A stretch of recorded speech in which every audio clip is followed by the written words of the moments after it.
Chapter 6.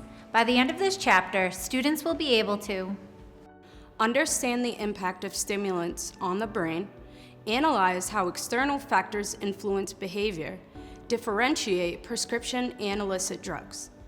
Bell work. This is an example of an activity on how to ask students about their thoughts and perceptions of stimulant use. Ask students to take 5 minutes to reflect on the following questions. What do you already know about stimulants? How risky do you believe stimulant use is? Stimulants, a class of psychoactive drugs that speed up the messaging between the brain and body. Stimulants are drugs that make people more alert. Stimulants come in many different forms and can be used in a variety of ways.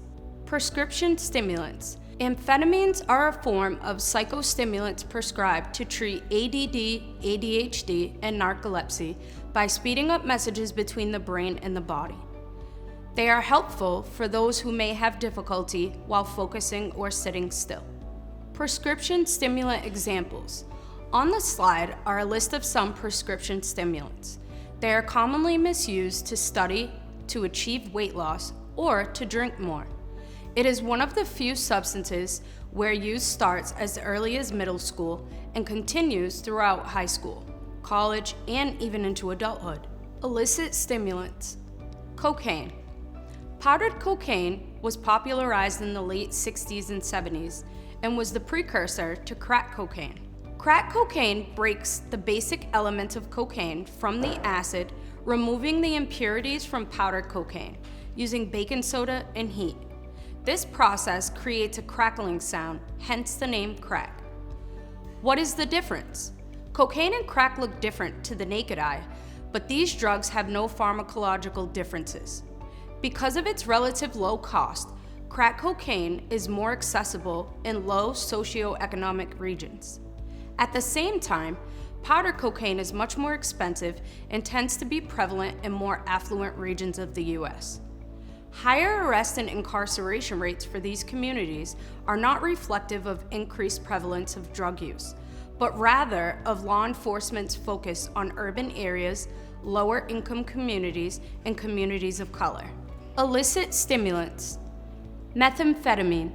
Regular methamphetamine comes in a pill or powder form, whereas crystal meth resembles glass fragments or shiny blue-white rocks of various sizes.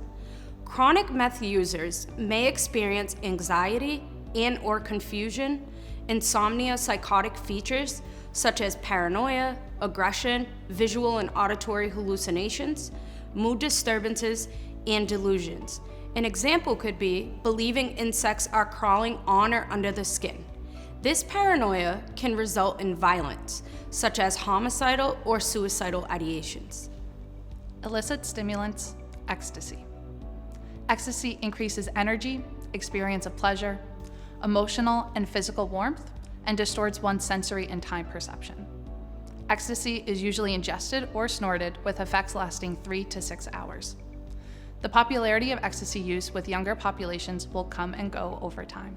Stimulants produce a sudden sensation known as a rush or a flash. Overuse is often associated with a pattern of binge use, sporadically consuming large doses of stimulants over a short period of time. This can cause users to feel a crash. People use stimulants for many different reasons, despite their negative psychological and physical effects. Stimulants' impact on brain and body. On this slide are just a few examples of some physical impacts stimulants can have. Overamping. Overamping is also known as a stimulant overdose or stimulant toxicity. On the slide, there is a list of just a few examples of overamping signs and symptoms. Harm reduction practices. On the slide are additional harm reduction practices to think about. How to respond to a stimulant overdose. Call 911 immediately. If the person looks like they are overheating, if they are sweating heavily, or their skin is flushed or hot to the touch, help them find a calm, quiet place to lie down. If the person is having a seizure, move objects away from them that could cause injury. If the heart has stopped, provide CPR with chest compressions until EMS has arrived. There is no antidote to stimulant overdose. Stimulant overdoses, unlike opioid overdoses, impact the heart and the brain. Naloxone will not work for a stimulant overdose, but it will not cause harm. There is an increase in fentanyl being laced into stimulants, including cocaine and Adderall. If in doubt, use naloxone. Turn and talk.